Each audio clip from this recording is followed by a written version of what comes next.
Welcome to the Startup Competitors Podcast, where we talk with early-stage entrepreneurs and to understand what information they use to inform product roadmap, strategy, and market differentiation. Want regular updates on moves your competitors are making? You can learn more at startupcompetitors.com.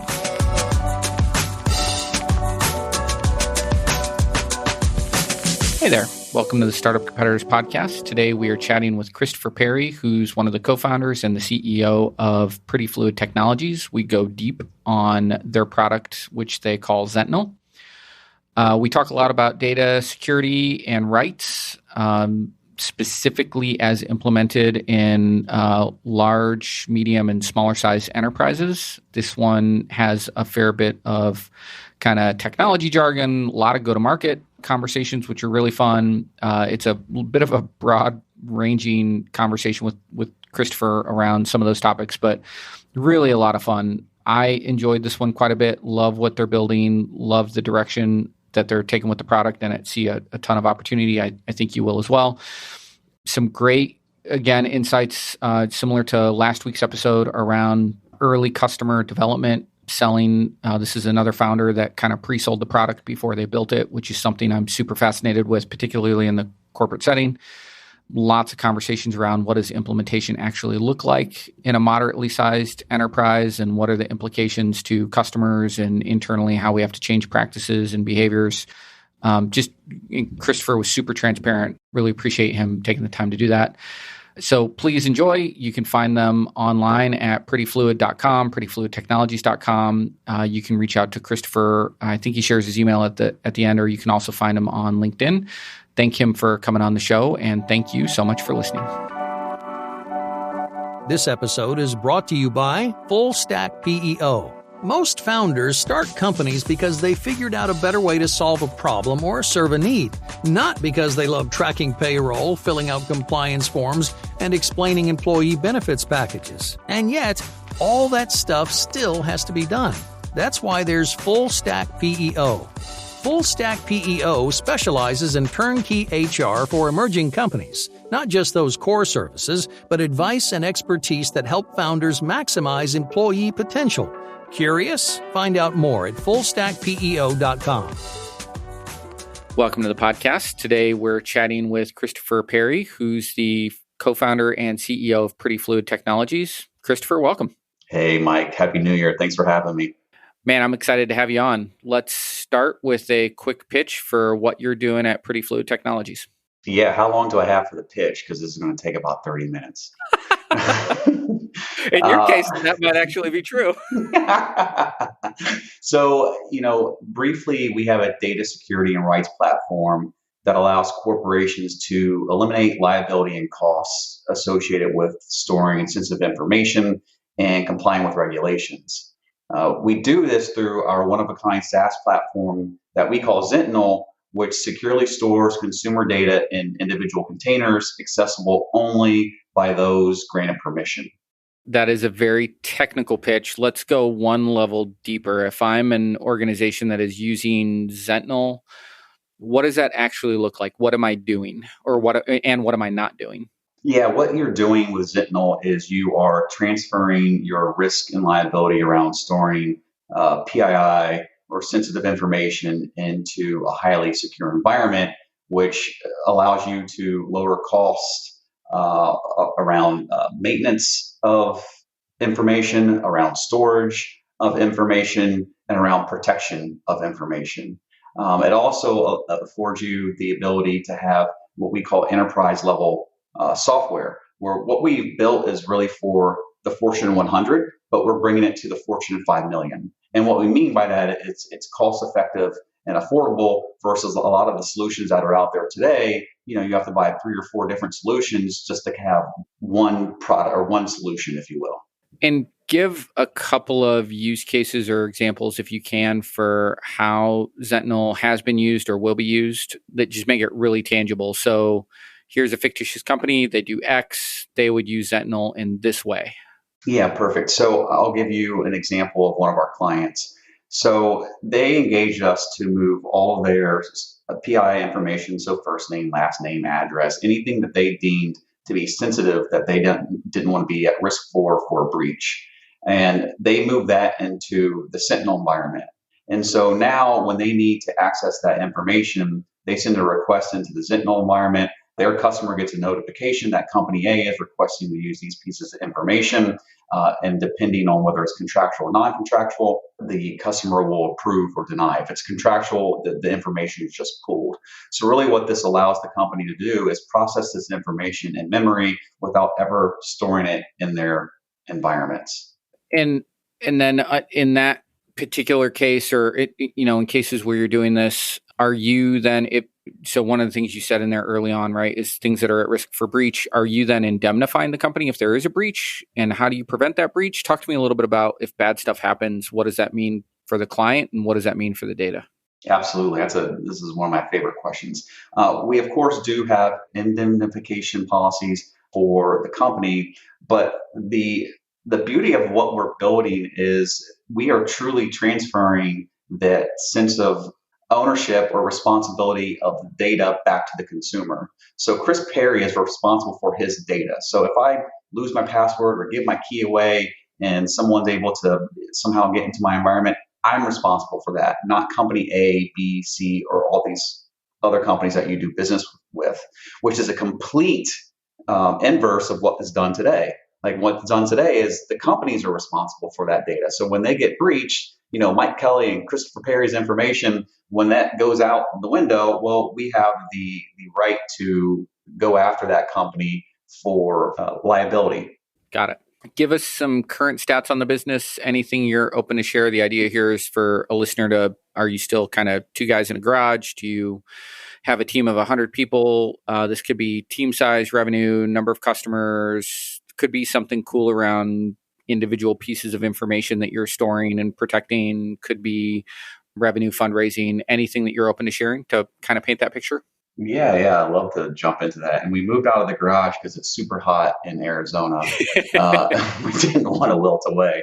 No, we have a team of 12 people now. That includes developers, QA. We have a COO, chief architect, product manager, CTO, and the team is continuing to grow. Sales as well. So we're getting to the point now where we're really making a big sales and marketing effort. The company was founded in February, officially founded in February of 2020, and we began building the product obviously that year. But we also were able to land a couple of clients pre-product, and that was really the kind of the light bulb that went off for us. We were like, wow, we really have something amazing here. We're able to get corporations to pay for a product that we haven't even built yet. That's awesome. Why this company? Why did you and the early team decide that this was the problem you wanted to solve, and what's driving you to solve this problem? My co-founder, Jeremy Diber, he has an extensive background in architecture and security. He worked at one of the big banks. You can look him up and see which one it was. But for us, it was kind of twofold.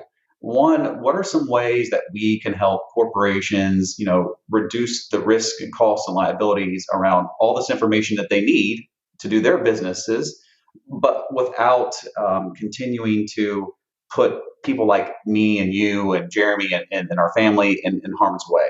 What we don't talk about are the issues of a breach, right? Like when data is taken and used for whatever purposes, there are a lot of malicious things that can be done with that, and that kind of gets swept under the rug with a lot of the news. So we looked at it from how are we helping people? How are we helping us, not just corporations, but how are we helping humanity as a whole, if you will, at least humanity that uses data?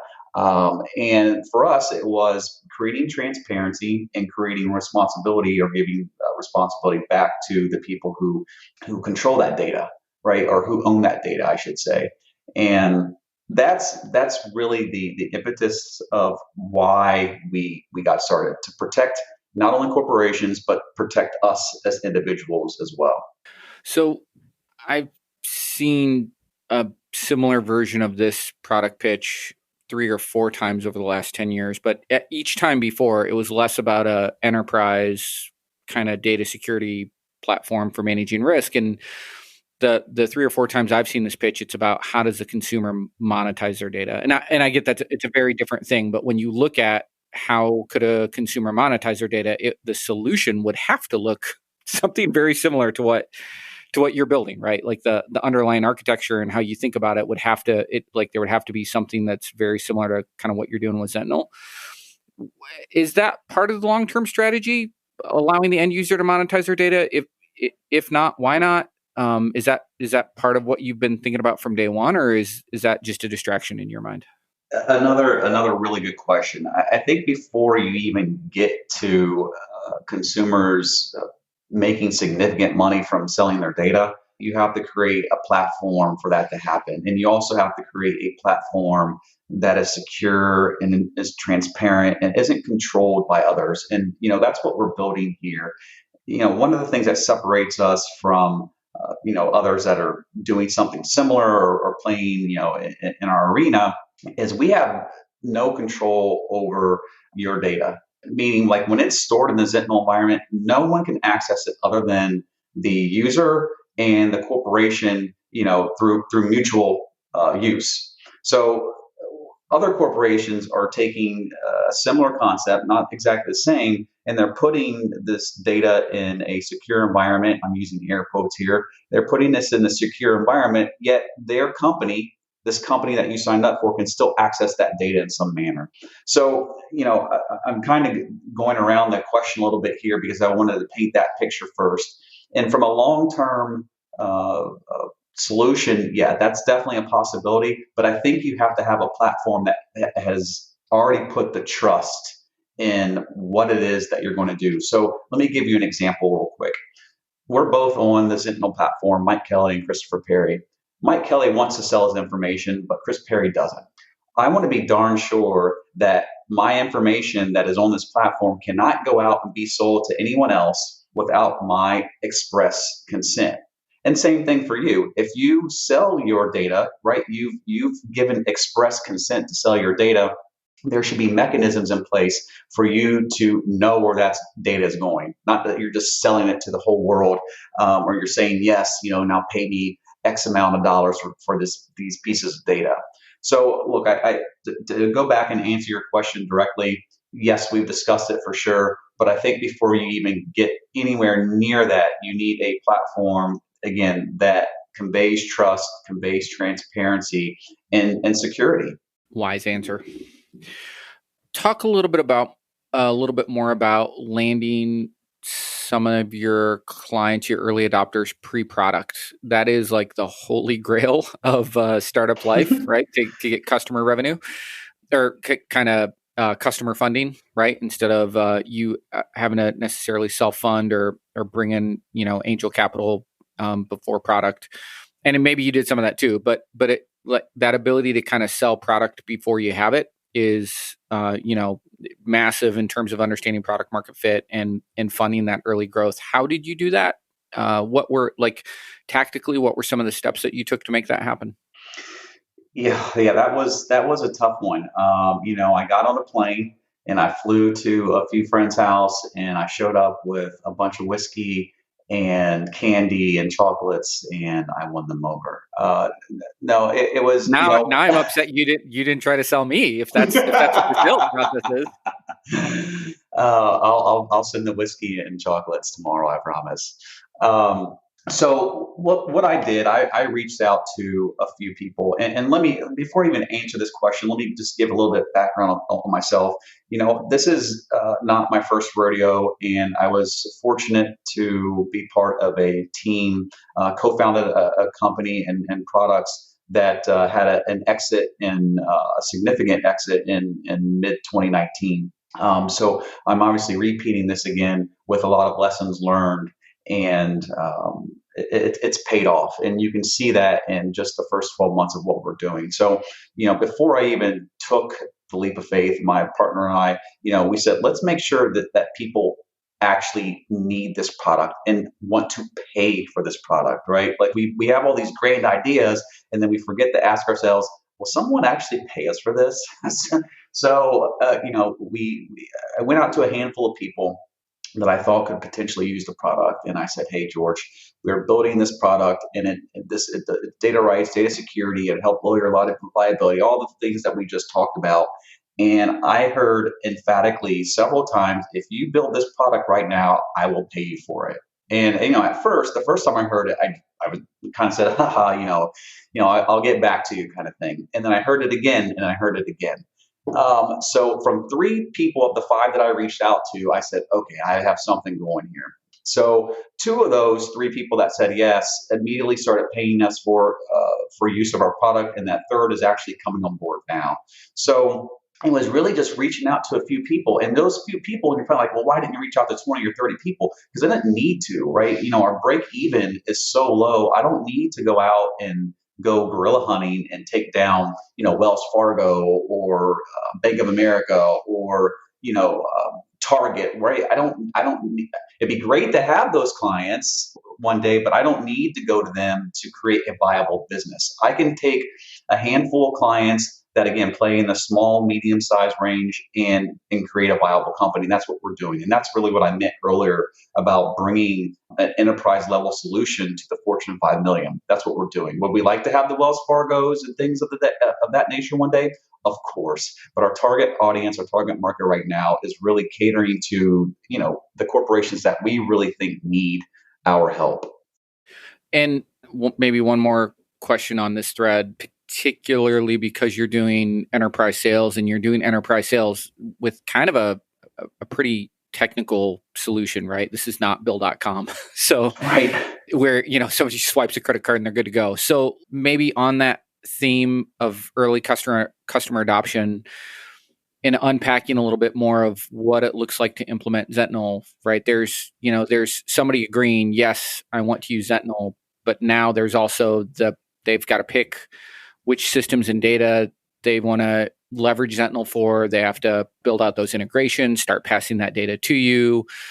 Talk a little bit about at least those early conversations, and maybe you can even contrast that with how those conversations are going today, now that you're further down the road, right? Maybe some sophistication that's entered into the process as you better understand, what it is you're building and selling. But I'd love to know, how do you overcome that, before you build it? Is it literally like, yeah, man, you build it, we'll buy it, we trust you, and we'll figure it out? Or, did you have to go into a little bit more detail around like, no, we're architecting it in this way, so it's, a very simple RESTful API call for your team? Or like, I'd love to just know a little bit more on those enterprise sales, how you get people over that, in my mind, what can be a very fearful buying decision when it comes to, bringing in a new piece of technology into their technology ecosystem. Okay, that's a great question. And I'm going to piece a lot of those together. And let's start with the easiest one for me, which is, how people signed up initially, which was the trust factor. You're right. You nailed it. It was trust. It's like, hey, we trust you. We know you've done this. We know you know how to build technology. We know you know how to implement technology. So with the current client base that we have, it was really more of more trust. We trust you, Christopher. Here's our money. Just do what you say, and that's it. Right? I wish every client was like that. Yeah, no joke. And now that we're again, using air quotes here, now that we're working for clients a little bit harder, yes, we do need to go down that path of, okay, we know you've had success in the past, but prove that, your product does X, Y, and Z. Show us architecture, walk us through compliance, talk to us about your advisors. I didn't mention that earlier. We have a wide range of advisors, all the way from cybersecurity in the military to C-level at, I think I'll just say the top 3 healthcare provider in the U.S. So we have a lot of great advisors who have given us feedback and information on not only how to build the product, but how to approach the market. So when we're talking to these big companies, or even small and medium, we go through the process of, this is what we built, this is how it works, and this is how we implement it. What we also have the advantage of is working with third-party implementation providers who help us implement that. So not only do we validate ourselves with our own information, third-party consultants and advisors. And those latter two helped us build documentation on a lot of what we've done. So it's not just from the PrettyFluid team. This is from outside parties who are independent in some cases. The advisors obviously aren't, but the third-party consultants are, and they build this information for us. So that has helped lend us a lot of credibility, if you will, in the market for the groups that we don't know. And also working with the third-party developers, now we have the credibility from our independent consultants and the credibility from our third-party providers. So again, this is how our growth is really started to pick up. As we don't have to tell you how great we are. We have other people that will do that for us. Perfect. Christopher, do you guys have any swag for Zentinel or PrettyFluid Technologies? Anything you do for the team or for customers?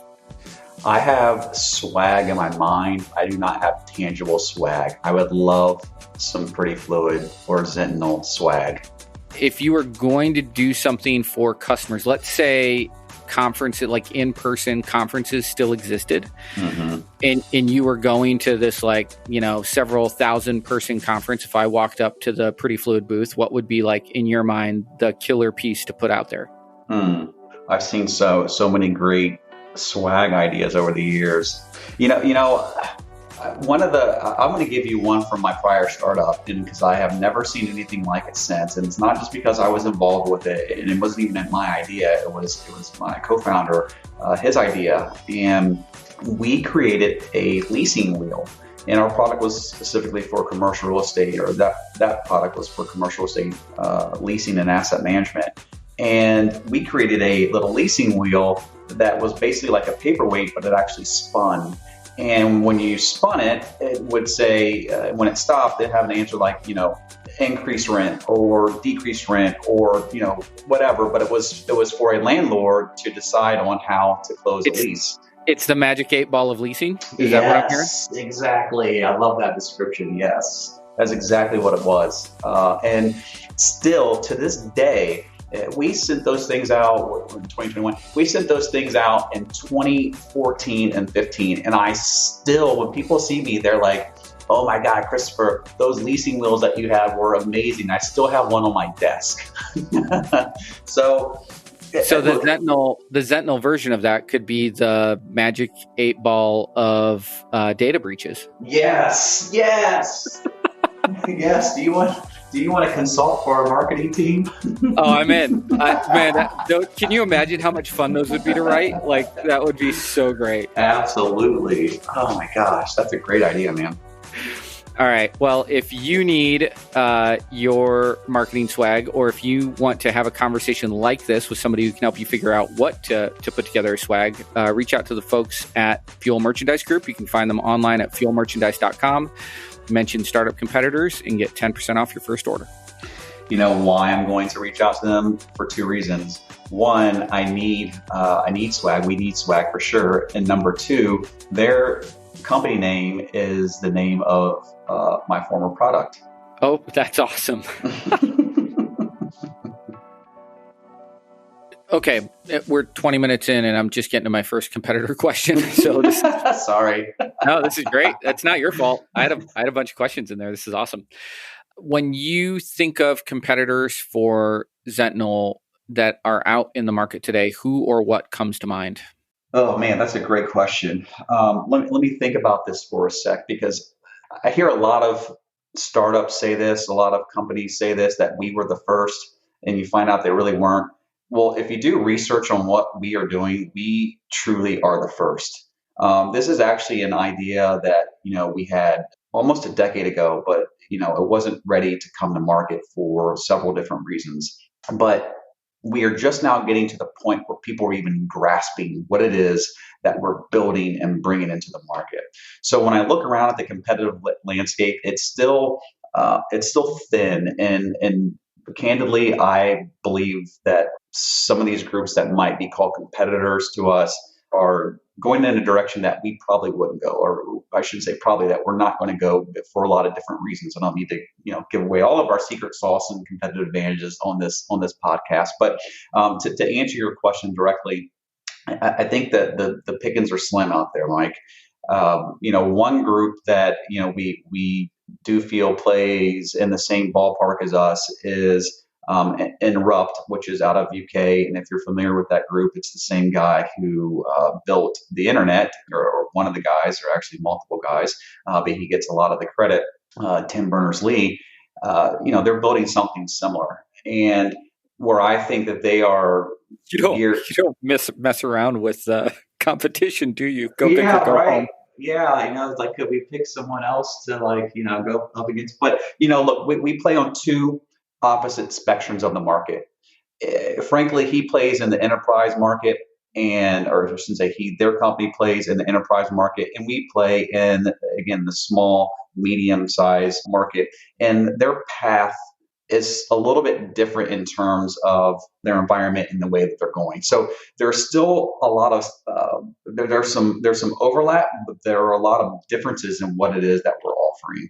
And what's the right way to ask this? So I'll do it clumsily first, and then maybe at the end I'll be able to clean this up. But what I'm thinking about is, like, how much of a moat do you think you have, or maybe the two firms have, before you start to see a bunch more competition? Or maybe it's not moat, but head start, right? Like, what do you think that head start is, and when do you think you start to see, more and more competition enter the market, or when an Amazon or an Azure spins out their version of this, which I'm sure would be different in many ways, but marketed in a very similar fashion? Like, how much of a head start do you think you have relative to the rest of the market? Yeah, another really, really good question. I love this question, and we could probably talk for a half hour on this question alone. So if you think about the number of corporations that are in the US, roughly 7 million, you can pull that from a government website, roughly 7 million.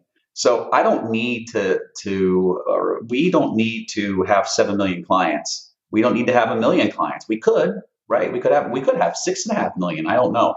But to answer your question, the amount of time that it's going to take for us to butt heads, again, if we're all going after the Wells Fargo and the Bank of Americas and the Targets of the world, yeah, we're going to run into each other really fast. But with the amount of small and medium-sized companies out there, it should be, we should have ample amount of runway before we run into each other. As far as like the big providers like Amazon and Azure and Google getting involved, we get this question actually when we talk to prospects. Well, why don't we just use Amazon or Google? Well, you're already using them, but their teams have access to your environments. Well, no, they don't. Yeah, they actually do. If they need to get into your information, they can get into your information. So if they build it for you, or if they build a structure similar to Zentinel, or an environment similar to Zentinel, I should say, they are just creating more of the same. We are creating a completely different way to store your sensitive information and do business. Are we leveraging the large cloud providers? Absolutely. But it's still a separate process or a separate environment from their environment, if I'm explaining that clearly. Yeah, I think you are. No, I'm certainly tracking with that. With that in mind, when you think about those larger platforms, and maybe it's the big three, or maybe it's not big three, that feels disingenuous. Big two, I don't know.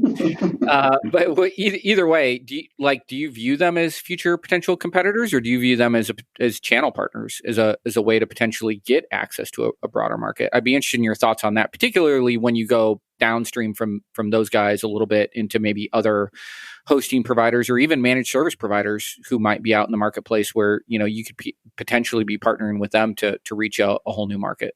Yeah, another really good question. And let me just clarify my last question. I said 7 million corporations in the US.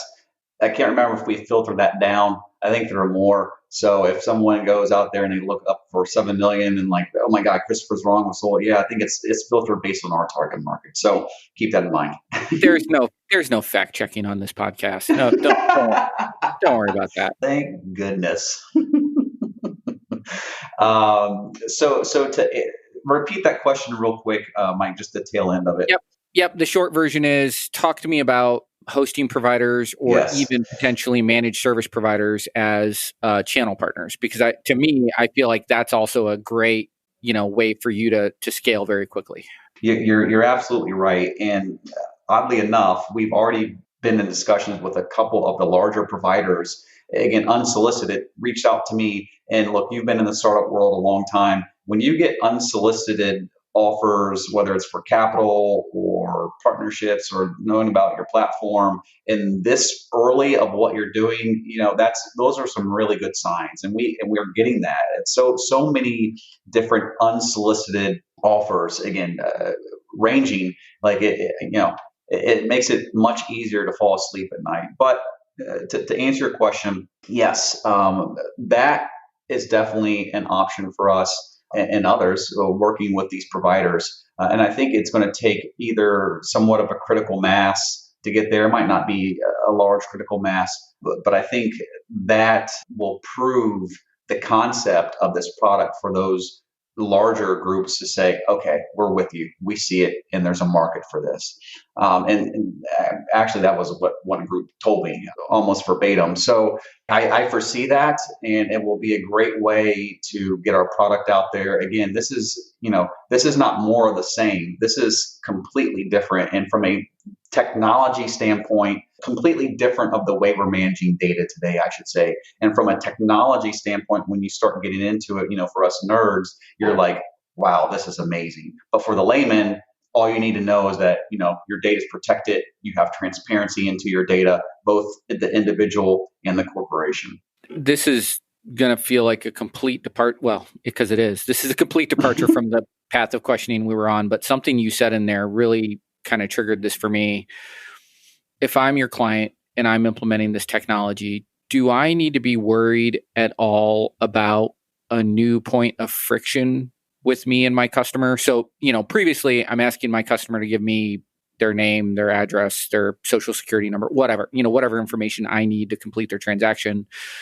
They're trusting me with that information. I'm storing it. I'm doing whatever I need to do with it going forward. And in this world, they have access to it as well. They I'm assuming, can revoke that permission at some point. They can, there's other steps involved.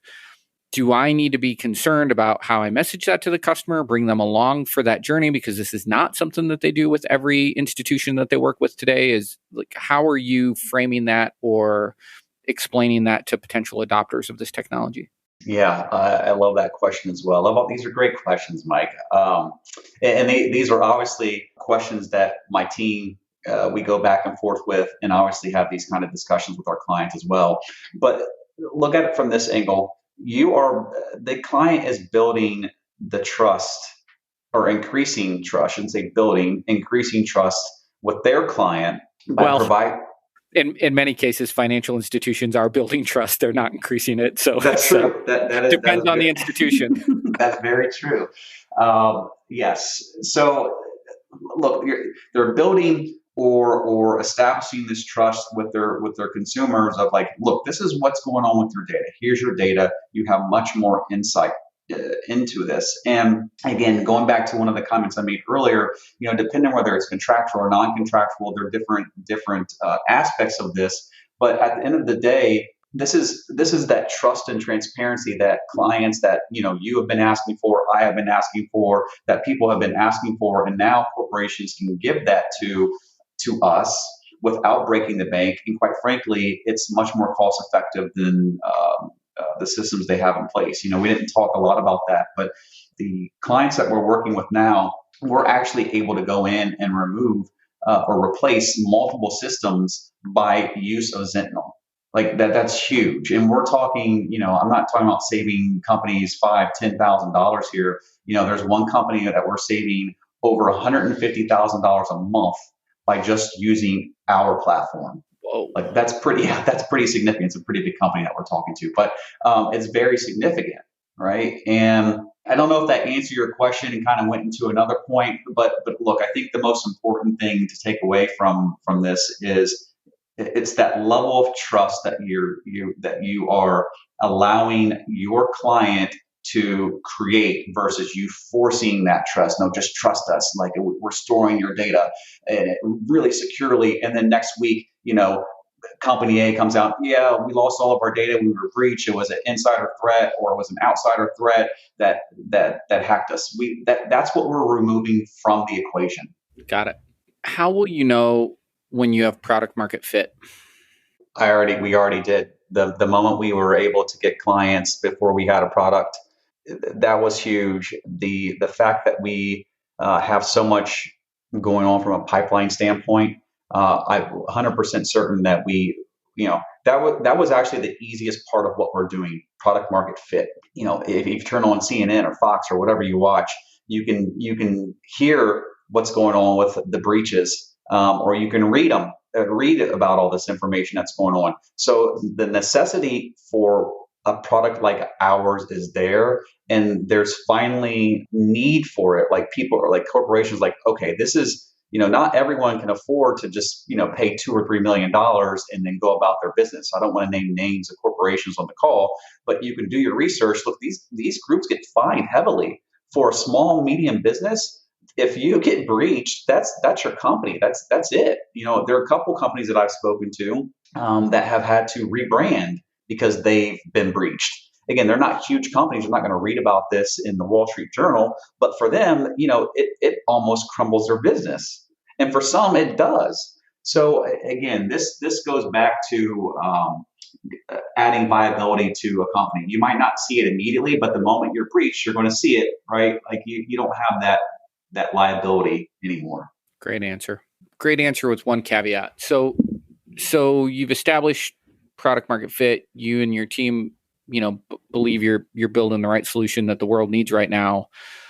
Talk to me about how that unfolds over time. I'm particularly interested in as you get more and more traction. So, you're doing tens of implementations today at the point that you're doing hundreds, if not thousands of implementations, God willing. Good luck. That would be awesome. First world problems right here. All right. How do you know that you're, continuing to, particularly in a solution like this, how do you stay on top of, where the market is going, where competitors are coming from, and where you need to continue to evolve the product from an ongoing product roadmap perspective? Because I think one of the things that's easy to do when you get early success like you're doing, and there's a big potential market that you can go after, is that you can just get stuck, implementing the solution that you've built. And I'm saying this like it's a bad thing. This is an awesome problem. So exactly, yeah. But you can, just become very, very focused about rolling out the solution you have. And while you're doing that, somebody comes in and leapfrogs you from a technology perspective, particularly in a platform world, which is kind of what you're doing, right? So how do you and the team think about that from a long-term product roadmap perspective? And what are there any practices or conversations on an ongoing basis that you guys are doing or holding that allow you to protect against that? Yeah, I love this question as well, man. So let me talk a little bit about my team before I answer that question. So I mentioned my co-founder who has, over 20 years of experience in finance. My head of sales, or CRO, over 25 years in sales, product manager, over 20 years in product, and CTO, over 20 years in software. And why I'm mentioning this is because the minds that I have around me aren't your standard, we aren't kids that just graduated high school or, juniors in college.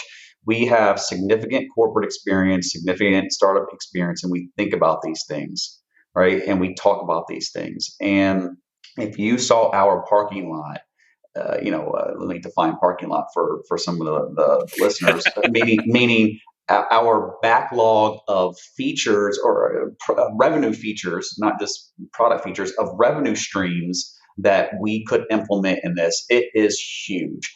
And we spent, we probably spent 3-4 months just going through that backlog of future revenue stream and prioritizing, because again, when you start getting into the technicalities of what we're building, like this could change a lot. Not just the sensitive data piece. There are so many other additions to this data privacy and data rights that could, again, completely change how we do business across a lot of different industries. And this is the one that we're starting with because this is the one that we were able to validate quickly, and this is the one that we know that we're able to scale quickly. I think that answered the question. But again, just to reiterate, yes, we're thinking about those different revenue streams. And the last thing that's going to happen with PrettyFluid Technologies is that we get stale with what we're rolling out now with Zentinel. We're already talking about the next pieces of revenue streams that we're going to bolt on next. Awesome. Are you guys, and again, don't forget you're allowed to say pass. Are you guys bootstrapped? The short answer to that is yes, and that's because we can be for several different reasons. Like I mentioned earlier in the podcast, we are very close to break even. And for us growing, we can have a very successful company growing organically, growing at our own pace, or we can go out and raise capital. And like I mentioned before, this is not my first rodeo, and it is my first time not actively seeking capital. Have we been approached? Yes, which again, you've been around startups long enough to know that it's not very common for others to come out with unsolicited capital offers. Yep. And that has happened on several occasions with us, so much so that my co-founder and I have actually been, talking about, do we do, is this something that we entertain? So look, we are open to partnering with the right capital partners, but we're not out seeking capital just to have capital. And that's a great answer. All right, Christopher, we're a little bit over time. My fault, not yours. Your answers are on point. If folks want to learn more about Zentinel or what you're doing with PrettyFluid Technologies, where's the best place for them to do that? How can they get in touch with you? Yeah, you can find us obviously on the www at PrettyFluid.com or PrettyFluidTechnologies.com. Please feel free to shoot me an email at cperry, that's P as in Paul, Edward, Robert, Yo-Yo, at PrettyFluid.com. And I'm obviously on LinkedIn as well. Awesome. Perfect. Man, thank you so much for doing this. We might have you on at some point for a round 2 to go deeper on some of the corporate implementation stuff, because it's a topic we don't hit very often on this podcast. And it's one that I think for people who are doing, enterprise B2B sales could be worth diving in a little bit more. But just really appreciate you taking the time. Absolutely. We would love to be on the show again. Appreciate you reaching out, Mike, and have a great rest of your week. Startup Competitors provides monthly handcrafted email updates on your top competitors. Keep up to date on new hires, marketing activities, events, awards, new product launches, pricing changes, funding, and a bunch more. Learn more at startupcompetitors.com.